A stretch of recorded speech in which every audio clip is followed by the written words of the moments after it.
Peter Obi is not desperate to be Nigerian president. So don't ask me that type of question, please. I'm begging you.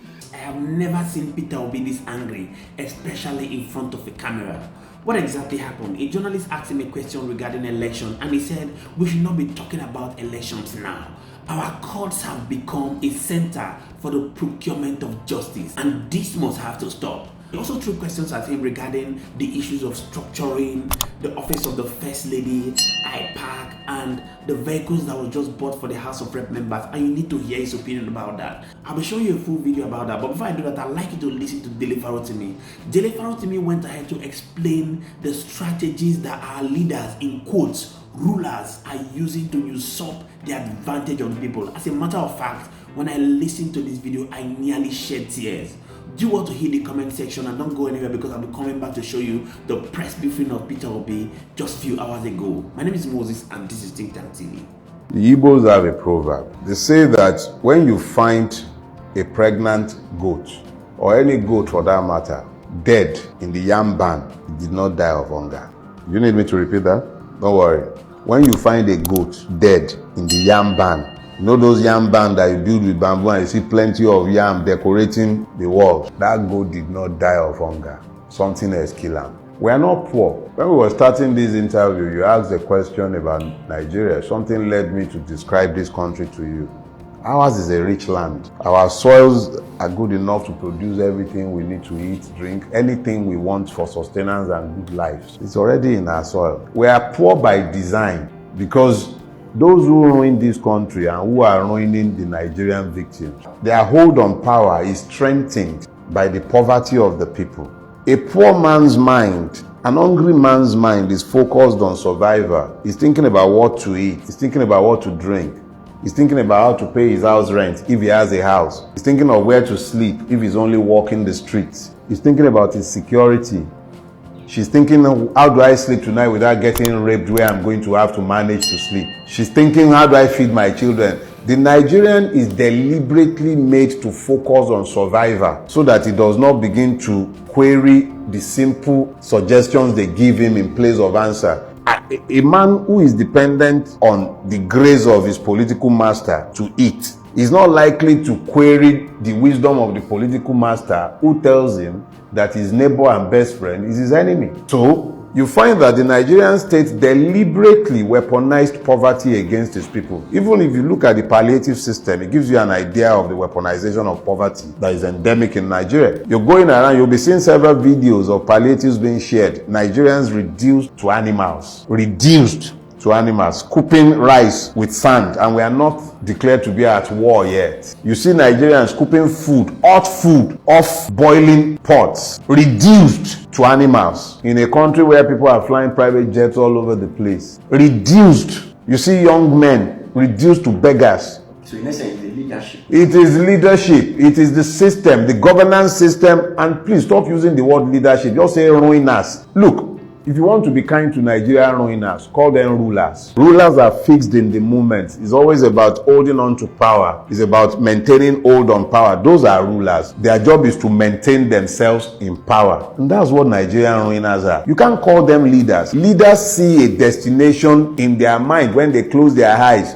they can see destinations and they lead people in the direction of their vision. What is the vision governing anybody in Nigeria? None. We're sitting down conceiving of a new road project. By the time you are done conceiving, you find that even the concept is already outdated and obsolete. You are building rail lines that are only fit for the 1960s and 1950s. You are building them in the 2020s. Everywhere else in the world, when they are conceiving rail lines, they are thinking of something futuristic that will take you from point A to point B in record time, and then they crow about it. The complete lack of vision, the lack of ambition that governs Nigeria is there for everybody to see. You've seen it for yourself. I actually felt like crying when I watched this video yesterday. How the so-called leaders have weaponized poverty and ignorance to keep the people at a position of dependability so that they can keep thriving in their ignorance. Anyway, let's jump right into hearing from Peter Obi, where he addressed the issues of restructuring IPAC, the office of the First Lady, and the vehicles that was bought for the House of Rep members. You want to hear his opinion about this? I'll be coming back to wrap up the video. My name is Moses, and this is Think Tank TV. My dear, let's not talk about the election. We have a critical problem happening now. See, this is what I'm saying. We should all come together. Even you as a journalist should look beyond the election. People are dying of hunger. And we're talking about the election. What happens in the next election? I've said this publicly. Peter Obi is not desperate to be Nigerian president and desperate to see Nigeria work. Your children are suffering. So don't ask me that type of question, please. I'm begging you. Let's talk about how to save the country. If the country is working, I mustn't be president. Let the country work for our future. Okay, I want the children of here to be looked after. Okay, the next one is you said that Nigerians should try to resist those who want to stop the good governance of Nigeria. Particularly the last election, we watched the exercise. We know that a lot of Nigerians supported you and they voted for you. But at the end, in this kind of scenario, how do Nigerians... They continue to voice it out and say, this is not what we expected. It has to be consistent. And I'm not saying they should go and start destroying things. We must remain civil and within the law, but consistently say no to bad governance. Your Excellency, good evening. Abaya Makibola is my name. I report for Wazobia, Nigeria. Thank you. Let's go back to IPAC. Will you say IPAC as the umbrella body of all political parties in Nigeria has lived up to its expectation? If no, what would be your recommendation? How do you think IPAC can get it better for us to have the democracy we are all aiming? IPAC should go beyond being transactional and be effective in collectively opposing bad governance. That is their role. That is why they were formed, to say no when things are going wrong. Today, that things are going wrong in our country, it needs to be told. We now have a situation where non-party carrying members are being appointed to be a referee in our coming elections. IPAC, civil society, and the people need to resist that. I want to ask, perhaps it is time for restructuring. Nigerians have been talking about restructuring for a while now, and looking at everything that is happening, do you think that perhaps this is the time, to begin to go beyond talking about restructuring and actually coming together to hold a kind of maybe confab or conference? I said it in my last conference that we need it immediately. Some people would think today they are benefiting or because it's this. No. In a situation where you have a looming crisis and we're playing about it, we've been warned of we're going to face hunger next year. We're using almost 100% of our revenue to service debts, and nobody can say how we pile the debts, what we use it for. In a place where, instead of putting our money, we've now been told we are bankrupt. Instead of now behaving like people who are bankrupt, we are still behaving like people who are still affluent.